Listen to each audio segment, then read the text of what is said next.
ইফতারে গরম গরম আলু পরোটা আর ফ্যাপসা ভুনা হলে কেমন হয় বলেন তো।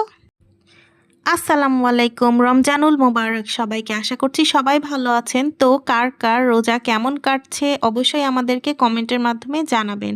আজকের ভিডিওটা শুরু করছি গরম গরম ফ্যাপসা ভুনা আর আলু পরোটার সাথে। তো রেসিপি শেয়ার করব, বুঝতেই পারছেন, সাথেই থাকেন, পুরো ভিডিওটা দেখতে থাকুন। আজকে ফ্যাপসা ভুনাটা আমি রান্না করেছি আর আলু পরোটা বানিয়েছে আপনাদের ভাইয়া। আমি এখানে আইসক্রিমের বক্সে এক বক্সের মতো ফ্যাপসা নিয়েছি। ধুয়ে সুন্দর করে ছোট ছোট কুচি করে ময়লা অংশগুলোকে ফেলে, যেই অংশগুলো পরিষ্কার সেগুলোকে ভালো মতো ধুয়ে কুচি কুচি করে আদা রসুন পেস্ট দিয়ে হলুদ গুঁড়া দিয়ে কুকারে সিদ্ধ করা পর্যন্ত সিটি লাগিয়ে নিয়েছি। আর এখানে দেখেন বাড়তি পানিটুকু আমি ফেলে দিব, যার কারণে আমি ছাঁকনিতে নিয়েছি, কারণ একটা আষ্টে গন্ধ থাকে, সেটা যেন পুরাপুরি আদা রসুন পেস্ট আর হলুদ গুঁড়ার মাধ্যমে চলে যায়। তার কারণে বাড়তি যে পানিটুকু হবে সেটা আমি ফেলে দিব। এইখানে গরুর ফ্যাপসাগুলো কি সুন্দর সিদ্ধ হয়েছে দেখেন, পুরো একদম মানে স্পঞ্জি দেখা যাচ্ছে, এত সুন্দর সিদ্ধ হয়েছে, আর কোনো আষ্টে গন্ধ এখানে পাওয়া যাচ্ছে না। এই অবস্থায় পানিগুলোকে ফেলে সুন্দর মতো এখানে দেখেন কড়াইয়ে আমি তেজপাতা দিয়ে নিলাম। কড়াইয়ে তেজপাতা দিয়ে সামান্য তেল দিয়ে নিচ্ছি, কারণ একটা সুন্দর তেলের সাথে যখন তেজপাতা গরম হবে একটা ফ্লেভার আসবে। আমি এখানে কোনো শেফ রেসিপি ফলো করছি না, আমি নিজে যেভাবে বাড়িতে রান্না করি সেই রেসিপিটা আপনাদের সাথে শেয়ার করছি। রমজান মাসে কে কোন স্পেশাল ইফতারিটা খাচ্ছেন অবশ্যই আমাদেরকে কমেন্টের মাধ্যমে শেয়ার করতে ভুলবেন না। তারপর আমি এখানে দেখেন দারচিনি নিয়ে নিলাম, লবঙ্গ নিয়ে নিলাম, আর এখানে গরম তেলে যে দারচিনি আর লবঙ্গ দিলাম, এলাচ দেখেন ছোট ছোট করে এখানে খুলে খুলে দিব যাতে সুন্দর একটা তেলের সাথে ফ্লেভার আসে। আর আসলে প্রথমে তেলে বাঘার বলে না, এই বাঘারটা যদি দিয়ে নেন তাহলে যে কোনো কিছু, যে কোনো মাংসের আইটেম অনেক টেস্টি লাগবে খেতে। আমি আজকে যেই পদ্ধতিটা অবলম্বন করছি, আপনারা চাইলে এভাবে মশলা কষিয়ে গরুর মাংস কিংবা খাসির মাংস রান্না করলেও খুব টেস্টি হবে।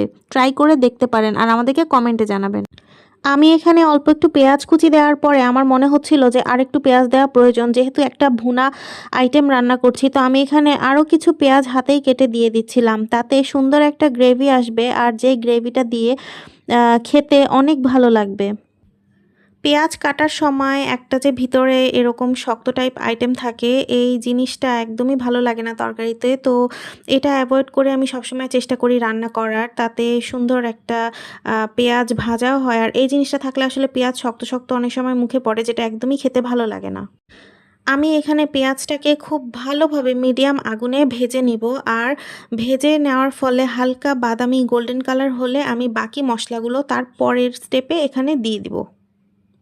আচ্ছা, পেঁয়াজটা ভাজার সময় আপনারা চাইলে এখানে সামান্য একটু চিনি ব্যবহার করতে পারেন। তার ফলে হবে কি, পেঁয়াজটা একটু বেরেস্তার মতো লালচে ভাব আসবে, টেক্সচার আসবে, ক্রিস্পি হবে, আর পরবর্তীতে একটা দারুণ ফ্লেভার এখানে অ্যাড করবে। রোজার মধ্যে আসলে অন্যরকম একটা রুটিন থাকে সবার ঘরে ঘরেই, তো ওইভাবে ভ্লগ করা হয় না। যতটুকু পেরেছি ততটুকুই আমি চেষ্টা করেছি আপনাদের সাথে শেয়ার করার জন্য। এখানে আমি আদা রসুন দিয়ে দিব। এই দেখেন, যেহেতু ফ্যাপসা ভুনা করছি আদা রসুনের পরিমাণটাও একটু বেশি যাবে এখানে। তাছাড়া আমি প্রথমেই ফ্যাপসাটাকে আদা রসুন দিয়ে আগেই বললাম যে সিদ্ধ করে পানি ফেলে দিয়েছি। তো এখানে আমি আরও এক্সট্রা করে আদা রসুন অ্যাড করছি যেন সুন্দর আরও ভুনা টেক্সচার আসে। দেখেন এখানে আমার পেঁয়াজটাও কিন্তু সুন্দর একটা গোল্ডেন বাদামি কালার চলে আসছে। অলরেডি আমার পেঁয়াজটা ভাজা শেষ। তারপরে আমি এখানে আদা রসুন দিচ্ছি, হলুদ গুঁড়া দিচ্ছি, আর পরিমাণটা আমি এখানে আপনাদেরকে বলছি না, আপনারা নিজেরা যতটুকু রান্না করবেন ওই আন্দাজ অনুযায়ী দিয়ে দিবেন। আর আমি এখানে কোনো প্রফেশনাল রেসিপি আগেই বললাম যে ফলো করছি না, আমি বাড়িতে খাবো তাই বাড়িতে আমি যেভাবে বানাই সেই রেসিপি আপনাদের সাথে শেয়ার করছি। আমার অনেক আত্মীয় স্বজন থাকে যারা বলে যে তুমি কিভাবে রান্না করো, আমি সবাইকে সময় মতো বলতে পারি না। তো এই দেখেন, এই ভিডিওর মাধ্যমে আমি সবার সাথে শেয়ার করে দিলাম। এই দেখেন, এটা হচ্ছে জিরা গুঁড়া। আমি এটা বাসায় তেলে ব্লেন্ডারে ব্লেন্ড করে বানিয়ে নিয়েছি, আর এটা খুবই ভালো হয়। আপনারা কারা কারা কাঁচা জিরা খান সেটা বলবেন, অনেকেই হয়তো খান। আমি এখানে ভাজাটাই প্রেফার করি, ভাজা জিরার ফ্লেভারই অন্য। আর আজকে ইন্টারেস্টিং জিনিস কি জানেন, আমি কিন্তু কোনো ধনিয়া গুঁড়া এখানে ইউজ করছি না। এই দেখেন, এটা হচ্ছে শুকনা মরিচের গুঁড়া। শুকনা মরিচের গুঁড়া এখানে দিয়ে নিব, একটু বেশি দিয়ে নিব, তার কারণে ভুনা হতে সুন্দর লাগবে। লিগ চাইলে আপনাদের জন্য লিটারালি কষ্ট করতেছে, ঝাল ঝাল মাংস বানাচ্ছে। আমরা আসলে কি অনেক আরেকটু লবণ ও ওতে লবণ দিছে তো। হুম, লবণ আর একটু লাগবে। আমি এখানে শুকনা মরিচ, হলুদ, জিরা গুঁড়া, লবণ দেওয়ার পর এখানে সামান্য একটু চিনি দিয়ে নিচ্ছি। ওই যে বললাম শুরুতে বেরেস্তাতেও আপনারা দিতে পারেন বেরেস্তার মতো করে। আমি এখানে পরে অ্যাড করে নিচ্ছি চিনি। তো আমি এখানে চিনি অ্যাড করার পর সুন্দর মতো মশলাগুলিকে কষাবো। আর কষানোর পর সুন্দর মতো ভাজা ভাজা হয়ে তেল যখন উপরে চলে আসবে তখন বুঝতে হবে যে মশলা কষানো হয়ে গিয়েছে। আর আরেকটা জিনিস, অনেকে বলবেন যে ধনিয়া গুঁড়া কেন ইউজ করিনি। আসলে কি মানে ধনিয়া গুঁড়া ছাড়া আমার কথা মতো একদিন সুন্দর করে ভুনা করে রেসিপি খেয়ে দেখবেন, ডেফিনেটলি আপনি বলবেন যে না ভালোই হয়েছে। আমার এখানে দেখেন ভাজা ভাজা মশলা করার পর তেলগুলো সুন্দর মতো উপরে চলে আসছে। আর একটুখানি আমি গরম মশলা দিয়ে দিব, সুন্দর একটা স্মোকি ফ্লেভার আসবে। যেহেতু আমি গরুর ফ্যাপসা রান্না করছি গরম মশলা তো দিতেই হবে। এই দেখেন গরম মশলা ভাজা মশলা করার পর যখন দিলাম, এই দেখেন কি সুন্দর একটা কালার চলে আসছে, তাই না? কোনো কাজ যখন আপনারা ধৈর্য সহকারে করবেন তখন ধীরে সুস্থে একাগ্রতার সাথে করবেন, দেখবেন সেই জিনিসটা অবশ্যই সাকসেস হবে। তো তেমনই একটা রান্নাও কিন্তু একটা ধৈর্যের বিষয়। আপনারা অল্প অল্প মশলা কষানোর সময় যখন পানি অ্যাড করে কষাতে থাকবেন তখন সেই খাবারটাও কিন্তু অসাধারণ একটা টেস্ট দিবে আপনাকে। এখানে কালার দেখে আপনারা বুঝতেই পারছেন যে আমার মশলাটা কত সুন্দর হয়েছে, একদম লাল লাল করে কালার চলে আসছে। আর আমি কিন্তু কোনো এডিটর ইউজ করিনি। আপনারা ভিডিও ফুটেজ দেখছেন, এখানে দেখেন আমি জুম করে দেখাচ্ছি কত সুন্দর একটা রেড কালার চলে আসছে। এক্সট্রা কিন্তু কোনো আমি কাঁচামরিচও অ্যাড করিনি, যা দিয়েছি আপনাদের সামনেই দিয়েছি। এই অবস্থায় মশলা কষিয়ে তেল উপরে চলে আসলে এখানে আমি গরুর ফ্যাপসাগুলোকে দিয়ে দিব। আর এখন আমি এই ফ্যাপসাটাকে এমন ভাজা ভাজা করব যেন কাঁচা যদি কোনো গন্ধ অবশিষ্ট থেকেও থাকে তা পুরোতরে চলে যায়, রিমুভ হয়ে যায়। তো দেখেন আমি এখানে দিয়ে আপনাদেরকে দেখাচ্ছি তলের গ্রেভি কিন্তু অলরেডি তেল ছেড়ে দিয়েছে আর এখানে ফ্যাপসাটাও উপর দিয়ে আছে। তো আমি এখানে অল্প অল্প পানি দিব আর ভুনা করব। পানি দিয়ে ভাজা ভাজা করে ভুনা করে সুন্দর করে তরকারিটাকে কষিয়ে নিব। আমি কিন্তু আজকের এই রেসিপিটাতে কোনো আলু অ্যাড করিনি। আপনারা চাইলে আলু ছোট ছোট করে কিউব করে, টমেটো কিউব করেও ইউজ করতে পারেন। আর আমি সম্পূর্ণ কাঁচামরিচবিহীন এই তরকারিটা রান্না করেছি। তো আমার কাছে তো খেতে ভালোই লেগেছে। আর দেখেন কালারটাও কি সুন্দর আসছে। তরকারি না মশলা কষানো আর ভুনার উপরে টেস্ট ডিপেন্ড করে। তাই বলে যে বেশি মশলা দিয়ে ভুনা করলাম তা কিন্তু আবার নয়। তাহলে কিন্তু তিতা তিতা লাগবে খেতে। আর দেখেন আমি কিন্তু কোনো এডিটর ইউজ করিনি, যা ফুটেজ দিয়েছি আপনাদেরকে এখানে ফুটেজ অ্যাড করেছি। দেখেন তাতেই কি সুন্দর একটা কালার চলে আসছে আর এত সুন্দর করে কষানো হয়েছে। দেখেন এখানে তেল পুরো উপরে চলে আসছে। আমি জুম করে দেখাচ্ছি, দেখেন সম্পূর্ণটাই কি সুন্দর একটা টেক্সচার চলে আসছে। তো অনেক সময় দেখা যায় যে রেস্টুরেন্ট বা হোটেলগুলোতে দেখা যায় যে কালার ইউজ করে। আমি কিন্তু যা রান্না করেছি আপনাদের সামনেই রান্না করেছি। আপনারাও চাইলে এই রেসিপি ফলো করে এইভাবে করে আপনারা বাসায় বানিয়ে খেতে পারেন।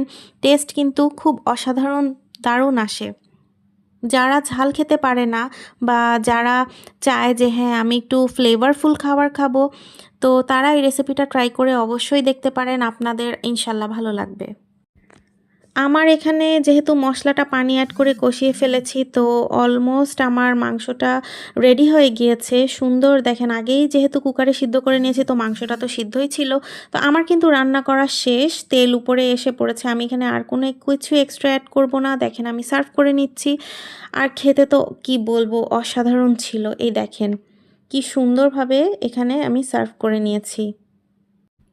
আমার ভিডিও এতদূর যেহেতু দেখা হয়ে গিয়েছে, যদি সাবস্ক্রাইব না করে থাকেন আমার চ্যানেলটিকে অবশ্যই একটা সাবস্ক্রাইব করবেন আর লাইক বাটন ক্লিক করে দিবেন আর বেল আইকনে ক্লিক করতে অবশ্যই ভুলবেন না, যেন আমি পরবর্তীতে কোনো ভিডিও আপলোড করলে সেই নোটিফিকেশনটা আপনাদের কাছে দ্রুত পৌঁছে যায়। আমার কিন্তু রান্না করা এখানে শেষ। এখন পরবর্তীতে আলু পরোটা কিভাবে আপনাদের ভাইয়া বানিয়েছে সেই রেসিপিটা শেয়ার করব। তো দেখেন আপনারা যদি আমার রেসিপি ফলো করে এইভাবে ভুনা করে মাংস কিংবা ফ্যাপসা খান তো কমেন্ট করে জানালে আমরা ইনশাল্লাহ অবশ্যই খুশি হব। একটা সিক্রেট কি জানেন, আমি কিন্তু বিয়ের শুরুতে কোনো রান্নাবান্নাই পারতাম না। আর সম্পূর্ণ রান্নাবান্না কিন্তু আপনাদের ভাইয়া মানে আমার হাজব্যান্ডই আমাকে শিখিয়েছে হাত ধরে। তো তার রেসিপি ফলো করে আমি আজকে এই রান্না করতে পেরেছি আর অসাধারণ আলহামদুলিল্লাহ খেতে হয়েছে। তো আমি এই রেসিপিটা বাসায় বানিয়ে এতদিন খেয়েছি, তো আপনাদের সাথে আজকে শেয়ার করতে পেরে কিন্তু খুবই ভালো লেগেছে। এতদিন যারা জিজ্ঞেস করছিলেন যে সিনথিয়া তুমি কিভাবে বাসায় গরুর মাংস বা এই জাতীয় আইটেম রান্না করো, তো আজকে আমি তাদের কোয়েশ্চেনটা ক্লিয়ার করে দিলাম। I hope.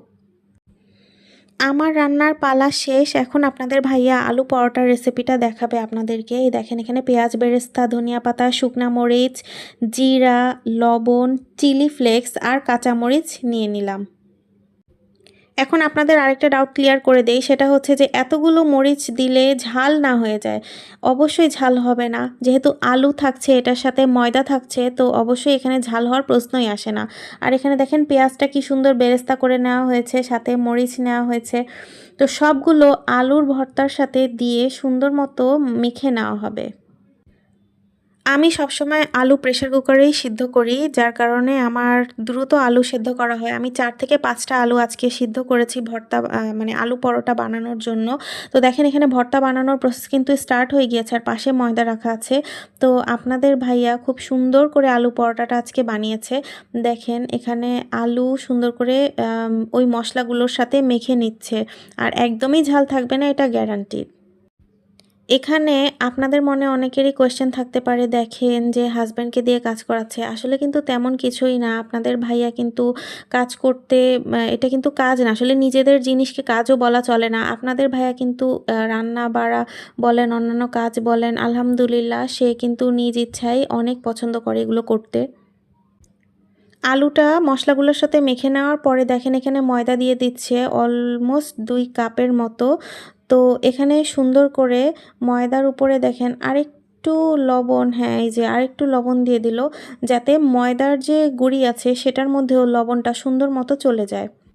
অনেকে আছে পুর ভরা আলু পরোটা বানাতে পছন্দ করে, তো এখানে আপনাদের ভাইয়া কিন্তু পুর ভরাটা বানাচ্ছে না। এখানে ডাইরেক্ট আলু ভর্তার সাথে কিন্তু আলু পরোটাটা মেখে একসাথে তৈরি করবে। তো দেখেন ছোটোখাটো কিচেন আমার।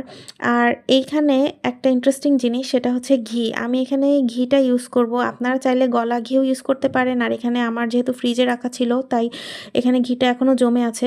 আপনারা চাইলে এভাবেও ঘি ইউজ করতে পারেন। আবারও বলছি, পরিমাণটা এখানেও হচ্ছে আমি মেনশন করে দিচ্ছি না। তার কারণ হচ্ছে যেহেতু আমি বাড়িতে বানিয়েছি, তো আমি কিভাবে রেসিপি বানাই, আমি কিভাবে খাই সেটাই আপনাদের সাথে শেয়ার করা। তো এখানে ঘি দিলে, যারা ঘি দিয়ে আগেও খেয়েছেন বা দেননি এখনও দিয়ে দেখতে পারেন, এত সুন্দর একটা টেস্ট আসবে, এত সুন্দর একটা ফ্লেভার আসবে যে কল্পনাও করতে পারবেন না। আর অনেকে আছে সরিষার তেল ব্যবহার করে, আমি কিন্তু সরিষার তেলটা পছন্দ করি না, কারণ সরিষার তেল আমার কেন জানি মনে হয় খেলে গ্যাস হয়। তো এখানে ঘি খাওয়া ভালো। আর এই দেখেন পেঁয়াজ যে বেরেস্তা করা হয়েছিল, ওই বেরেস্তার তেলটা নিয়ে নিল। এই বেরেস্তার তেলেও কিন্তু এত সুন্দর একটা ফ্লেভার আসবে, একটা শাহি আলু পরোটার মতো টেস্ট আসবে, ফ্লেভার আসবে, গ্যারান্টি। এখন কিন্তু সব উপকরণ একসাথে ময়দার ডো একদম ভালো মতো রুটি যেভাবে মাখায় সেভাবে করে মাখানো হচ্ছে। এই দেখেন সুন্দর করে ধীরে ধীরে অনেকক্ষণ টাইম নিয়ে মাখানো হবে। আর আজকের ওয়েদারটা কিন্তু মেঘলা, ভালোই লাগছে। এই মেঘলা ওয়েদারের মধ্যে রমজান মাসে একটু আলু পরোটা আর একটু মাংস ভুনা বা একটু ফ্যাপসা ভুনা, কলিজা ভুনা খাওয়াই কিন্তু যায়, তাই না? আপনারা যদি কোনো দিন 5 স্টার রেস্টুরেন্টে দেখে থাকেন, শেফগুলো কিন্তু বরাবরই পুরুষই হয়। তো এখানে কিন্তু স্পেসিফিকলি বলার কিছু নেই যে আপনি ভাইয়াকে দিয়ে কেন কাজ করাচ্ছেন বা কিছু, এই ধরনের কিন্তু কিছুই না। তাছাড়াও পুরুষ মানুষের কিন্তু মেয়েদের হেল্প করা ঘরের কাজে কিন্তু সুন্নত হয়ে থাকে। এখানে রুটিটা পুরোপুরি মাখানো কমপ্লিট হয়ে গিয়েছে। এই দেখেন আলু ভর্তার সাথে রুটি কি সুন্দর করে মাখানো হয়েছে। আর টেক্সচারটা চেক করানো হচ্ছে আপনাদেরকে, দেখেন টেক্সচারটা কত সুন্দর আসছে। এই দেখেন পিঁড়িতে একদম লেগে যাচ্ছে না। এখানে শুকনা ময়দা ছিটিয়ে সুন্দর করে বেলে নেওয়া হচ্ছে। আর যেহেতু আপনাদের ভাইয়া বেলছে, সো একটু 19-20 হলে অবশ্যই ক্ষমাসুর দৃষ্টিতে দেখবেন। আর যেহেতু আমরা ঘরেই খাবো, তো এতটা পারফেক্ট না হলেও চলে। দেখেন এখানে বেলে নেওয়ার পর আমরা এখানে সেকে আলু পরোটাটাও রেডি করে ফেলবো। একটু খেয়াল করেন, একদমই কিন্তু লাগেনি। এই দেখেন তারপরে একটা ননস্টিকের ফ্রাই প্যানে সুন্দর করে আলু পরোটাটা প্রথমে সেকে তারপরে একটু তেল দিয়ে ভেজে নেওয়া হবে। আর ভেতরেও সুন্দর মতো যেন পারফেক্টলি কুক হয়, সেজন্য আপনারা আগুন সবসময় মিডিয়াম লোতে রাখার চেষ্টা করবেন। আর এই দেখেন আমি সুন্দর করে এখানে সেকে উল্টে পাল্টে নিচ্ছি। দেখেন দেখলেই আসলে বুঝতে পারবেন আপনারা কিভাবে আলু পরোটা খান। পুর ভরা খান নাকি এভাবে মাখিয়ে খান, তাও আমাদেরকে জানাবেন, ভালো লাগবে। আসলে কমেন্ট আপনাদের যতই দেখি ততই কিন্তু ভালো লাগে। আর কমেন্টের মাধ্যমে একটা সুন্দর কানেকশনও তৈরি হয় ভিউয়ার্সদের সাথে, ইউটিউবারদের। তো এই জন্যই দেখেন এখানে আমি তেল দিয়ে দিচ্ছি। একটু শাঁখা উল্টে পাল্টে হয়ে গেলে তেল দিয়ে সুন্দর করে ভেজে নেবেন। আর এই দেখেন ভাজার যে প্রসেসটা দেখেন ফুলে গিয়েছে, তার মানে ভেতর থেকেও সুন্দর করে আলু পরোটাটা কুক করা ডান। আমার ব্লগ তৈরি করার সময় কিন্তু আমি আপনাদের সাথে অনেক গল্প করি, তাছাড়া আপনাদের কমেন্টের মাধ্যমে অ্যান্সারগুলোও পেয়ে যাই। তো এবার ঈদে কে কেনাকাটা কী ধরনের করেছেন, আর এবার ঈদ কে কোথায় করছেন আমাদেরকে কমেন্টের মাধ্যমে জানালে আমরা অবশ্যই রিপ্লাই দেওয়ার চেষ্টা করব। আমরা তো আমাদের জায়গায় রয়েছি, কোথাও ঈদ পালন করতে যাচ্ছি না। তো অনেকেই এবার ঈদের লেডিস আইটেমের মধ্যে ফার্সি সালোয়ারটাও প্রচণ্ড ট্রেন্ডিংয়ে রয়েছে, আর ছেলেদের আইটেমের মধ্যে বোট কাটিং প্যান্টটাও শুনলাম অনেক ট্রেন্ডিংয়ে রয়েছে। আপনারা কি এই ধরনের ড্রেস কিনেছেন ঈদে বা বানিয়েছেন? আমাকে একটু কমেন্টের মাধ্যমে অবশ্যই জানাবেন। আর এই দেখেন এখানে কি সুন্দর মতো আমি একের পর এক রুটি এখানে সেঁকে নিচ্ছি, আলহামদুলিল্লাহ। আর এখানে আমি হটপটের মধ্যে রুটিগুলোকে রেখে দিব, যেন আমি ইফতারের সময় এগুলোকে গরম গরম এনজয় করতে পারি।